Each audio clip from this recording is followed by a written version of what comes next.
الحمد لله رب العالمين والصلاة والسلام على رسوله الأمين أما بعد فأعوذ بالله من الشيطان الرجيم بسم الله الرحمن الرحيم رب اشرح لي صدري ويسر لي أمري واحلل عقدة من لساني يفقهوا قولي 29واں پارہ سورہ مدثر۔ آج کا سبق اس کا خلاصہ کہ جس طرح پچھلے سبق میں قم فانذر کا حکم ہے کہ کھڑے ہو جاؤ اور ڈراؤ، کس چیز سے ڈرانا ہے؟ قیامت کے عذاب سے یا قیامت کی سختیوں سے، جو ہم نے پچھلی صورت میں بھی قیامت کی سختیاں، قیامت کے مناظر، وہ بیانت چہرہ قیامت کا ہم نے دیکھا کہ کتنی سختی ہے قیامت کی، اس کے بارے میں حکم ہے کہ کھڑے ہو جاؤ، اس کے بارے میں ڈراؤ، اور قیامت کی سختی بیان ہوگی، اور جو قیامت کا انکار کرنے والے ہیں ان کے لیے اللہ کی پکڑ، ان کے لیے اللہ کی سختی۔ فَإِذَا پس جب نُقِرَ پھونکا جائے گا، فی میں الناقور ناقور، فَإِذَا نُقِرَ فِي النَّاقُورِ پس جب ناقور میں پھونکا جائے گا یا سور میں پھونکا جائے گا۔ ناقور کہتے ہیں ایسی چیز کو کہ جس میں پھونک مارنے سے آواز پیدا ہو۔ تو قیامت حضرت اسرافیل جو اللہ کے فرشتے ہیں، اللہ کے حکم کے انتظار میں ہیں، ان کے انتظار میں ہیں کہ کب اللہ کی طرف سے حکم ہو اور میں سور پھونک دوں، اور سور پھونکیں گے تو قیامت آ جائے گی، پھر سور پھونکیں گے تو ہر جاندار چیز کھڑی ہو جائے گی، قیامت کا منظر، قیامت کی ابتدا ہو جائے گی۔ فَذَلِكَ پس وہ، یومئذ دن، یوم دن عسیر باری ہے، سخت ہے۔ فَذَلِكَ یومئذ یوم عسیر پس وہ دن بہت سخت دن ہے یا بہت مشکل دن ہے۔ علی الکافرین کافروں پر، غیر نہیں یسیر آسان، علی الکافرین غیر یسیر کافروں پر آسان نہیں ہے۔ فذالک یومئذ یوم عسیر علی الکافرین غیر یسیر، کہ وہ دن بہت سخت دن ہے اور کافروں پر آسان نہیں ہے۔ یہاں پر یوم عسیر بھاری دن کہا گیا، قیامت کو ایک مشکل دن کہا گیا، سخت دن کہا گیا۔ آگے کہا کہ علی الکافرین غیر یسیر، کافروں پر آسان نہیں، تو پتہ چلا کہ کافروں کے لیے ابتدا سے آخر تک ان کے لیے کوئی آسانی کا معاملہ نہیں ہوگا، وہ دن سخت ہوگا۔ لیکن جو اہل ایمان ہیں ان کے لیے لا یحزنہم الفزع الاکبر، سورہ انبیاء 103 نمبر آیت، کہ اہل ایمان اس اکبر دن کی گھبراہٹ سے غم زدہ نہیں ہوں گے، غمگین نہیں ہوں گے۔ اہل ایمان کے لیے نرمی ہے، لیکن جو کفار ہیں، کفر کرنے والے ہیں، ان کے لیے غیر یسیر، کوئی آسانی نہیں ہے۔ ذرنی چھوڑ دے مجھ پر، اے نبی چھوڑ دے مجھ پر، اللہ تعالیٰ نے فرمایا۔ ومن اور جو شخص خلق تو میں نے پیدا کیا، وحیدہ اکیلا، ذرنی ومن خلق تو وحیدہ، مجھ پر چھوڑ دے، میں نے اس کو اکیلا پیدا کیا۔ یہاں پہ اکثر مفسرین نے لکھا ہے کہ یہ آیت ولید بن مغیرہ ایک شخص تھا جو اللہ کا نافرمان تھا، اس کے لیے نازل ہوئی ہے کہ خلق تو وحیدہ، کہ چھوڑ دے اس شخص کو مجھ پر کہ میں نے اس کو اکیلا پیدا کیا۔ تو یہاں پہ من لفظ یہ واحد ہے، لیکن معنی کے اعتبار سے اس میں عموم پایا جاتا ہے کہ ہر وہ شخص، جس طرح اور بھی سردار جو اللہ تعالیٰ کی نافرمانی کرنے والے تھے اہل مکہ میں سے،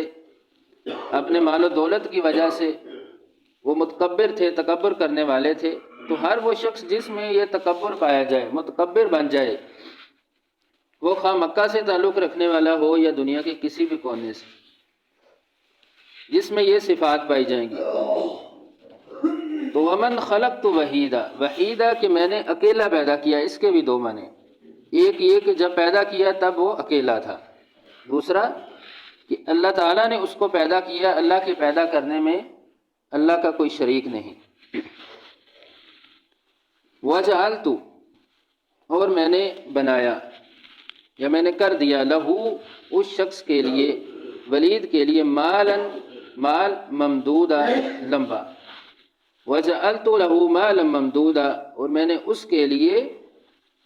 لمبا مال بنا دیا۔ اللہ تعالیٰ نے اس بندے کو، ولید کو،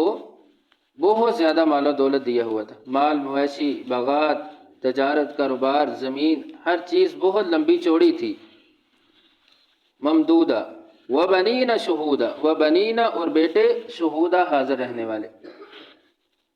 اور بیٹے حاضر رہنے والے، یعنی ہر وقت وہ اس کی خدمت کرنے والے۔ اللہ نے 10 بیٹے عطا کیے تھے جو اس کی خدمت کرتے، ولید بن مغیرہ کی۔ ان 10 میں سے ایک بیٹا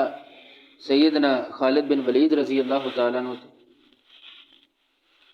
تو اس طرح کے 10 بیٹے اللہ تعالیٰ نے عطا کیے تھے۔ سیدنا خالد بن ولید رضی اللہ تعالیٰ عنہ کی سیرت تاریخ نے بڑے سنہری الفاظ سے رقم کی ہے کہ آپ اس طرح کے صحابی تھے کہ جس بھی میدان میں اترتے تو فتح یاب ہو کر واپس آتے تھے۔ جب سیدنا عمر رضی اللہ تعالیٰ عنہ کا دور تھا تو آپ حمص کے گورنر تھے، تو اس وقت آپ کو معزول کر دیا گیا، ہٹا دیا گیا عہدے سے، صرف اس وجہ سے کہ لوگوں نے یہ نظریہ، یہ سوچ بنا لی تھی کہ جس جنگ میں خالد بن ولید، جسے سیف اللہ، اللہ کی تلوار کا لقب ملا تھا، جس جنگ میں جاتے ہیں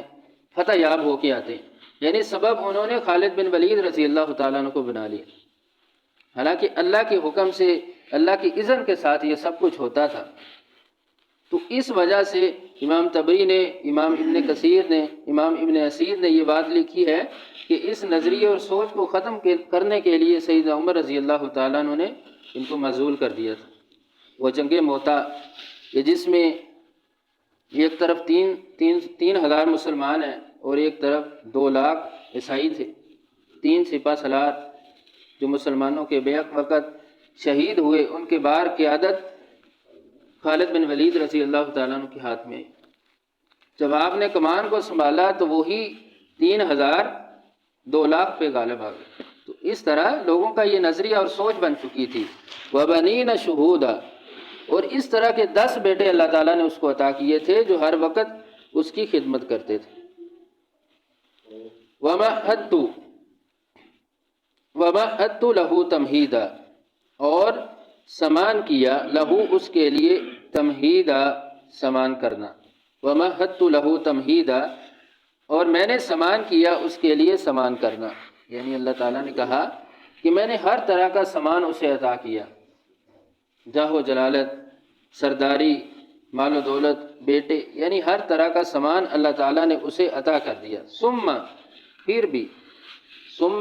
پھر، یطمع، وہ طمع کرتا، ان، یہ کہ ازیدہ، اور زیادہ کر دیا جاؤں، ثم یطمع ان ازیدہ، پھر وہ طمع کرتا کہ اور زیادہ کر دیا جاؤں، یعنی اتنا مال ملنے کے بعد بھی طمع اور حرص اس چیز کی کہ مجھے اور مل جائے، یا طمع اس چیز کی کہ آج دنیا میں مجھے ملا ہے، قیامت کے دن بھی اسی طرح مجھے ملے گا، یعنی اس چیز کی طمع اور حرص کہ دنیا میں بھی اتنا زیادہ مال اللہ تعالیٰ کی طرف سے فراوانی حاصل کی ہے، قیامت کے دن بھی اللہ تعالیٰ اسی طرح مجھ سے راضی ہوگا جس طرح آج دنیا میں راضی ہو کر اتنا کچھ عطا کر دیا۔ کلا، ہرگز نہیں، اللہ تعالیٰ نے نفی کر دی اس سوچ کی کہ جو طمع اور لالچ تھی کہ قیامت کو بھی مجھے اسی طرح ملے گا، کہ اتنا دنیا میں مال ملنا شاید یہ اللہ تعالیٰ کی طرف سے رضامندی کی دلیل ہے کہ مجھے اتنا کچھ مل گیا ہے۔ تو اللہ تعالیٰ نے کہا کہ کلا، ہرگز نہیں، اب مزید قیامت کے دن کوئی نوازش، کوئی مہربانی اللہ کی طرف سے نہیں ہوگی۔